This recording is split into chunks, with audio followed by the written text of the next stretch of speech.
Swine flu, Hong Kong flu, H3N2 से जूझ रहे बिहार में कोरोना मरीज मिलने से चिंता बढ़ गई है। पटना में शनिवार को कोरोना के 3 संक्रमित मिले। लगभग 50 दिन में पहली बार पटना में 3 कोरोना संक्रमित एक साथ पाए गए। संक्रमितों में एक पटना, एक भोजपुर और एक रोहतास का निवासी है। भोजपुर और रोहतास का निवासी पीएमसीएच में भर्ती होकर इलाज करा रहे थे। पीएमसीएच के माइक्रोबायोलॉजी विभाग में हुए जांच में वो दोनों संक्रमित पाए गए। दोनों का अब भी पीएमसीएच में इलाज चल रहा है। वहीं पटना निवासी व्यक्ति मेडिवर्सल अस्पताल में इलाज करा रहा था। वहां से उसने अपनी जांच कंकड़बाग के एक निजी लैब में कराई। उसमें वह कोरोना संक्रमित पाया गया। संक्रमित पाए जाने के बाद इसी अस्पताल में उसका इलाज हो रहा है। संबंधित अस्पताल प्रशासन के द्वारा तीनों संक्रमितों की जानकारी शनिवार को सिविल सर्जन कार्यालय को दी गई है। Civil surgeon doctor Shravan Kumar ने बताया कि तीनों की फ्लू की भी जांच कराई जाएगी। उन्होंने कहा कि लक्षण के आधार पर सभी अस्पतालों को पहले कोरोना जांच कराने के निर्देश दिए गए हैं। एंटीजन जांच में कोरोना नेगेटिव आने पर गंभीर रूप से संक्रमित व्यक्ति की इन्फ्लुएंजा फ्लू जांच भी कराई जा रही है।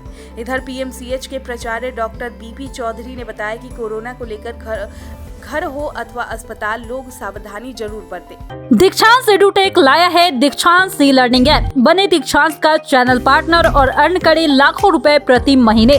चैनल पार्टनर बनने के लिए विजिट करें www.dikshans.com। बता दें कि सिविल सर्जन कार्यालयों के सूत्रों के मुताबिक लगभग 50 दिनों के बाद पटना में एक साथ 3 कोरोना संक्रमित मिले हैं। दिसंबर के बाद से इक्का दुक्का संक्रमित 10 से 15 दिनों के अंतराल पर मिलता रहा है।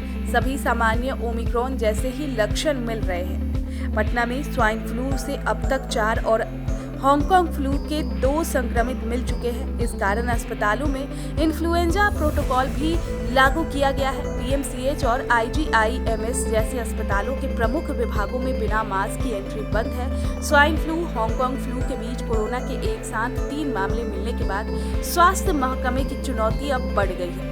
भारत में शनिवार को 126 दिन के बाद एक दिन में कोरोना के 843 मामले दर्ज किए गए। वहीं 4 लोगों की मौतें हो गई।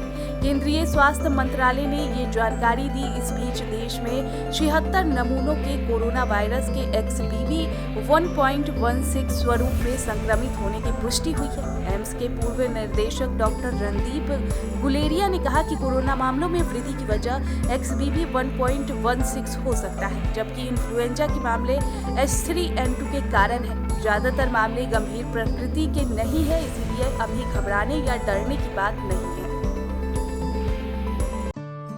दीक्षांत एडुटेक लाया है दीक्षांत डिजिटल क्लास। दीक्षांत डिजिटल क्लास का उपयोग कर छात्र बना सकते हैं पढ़ाई को बेहद आसान और मजेदार। दीक्षांत डिजिटल क्लास को स्कूल में बैठकर देखना है तो पेन ड्राइव और स्मार्ट टीवी बनेगा सही माध्यम। चलिए अब ये भी जानते हैं कि दीक्षांत डिजिटल क्लास का फी स्ट्रक्चर क्या होगा। नर्सरी से लेकर यूकेजी के लिए 7,000, नर्सरी से लेकर दूसरी कक्षा के लिए 12,000, नर्सरी से लेकर 5वीं तक के लिए 18,000, नर्सरी से लेकर 8वीं तक के लिए 24,000, नर्सरी से लेकर 10वीं तक के लिए 30,000।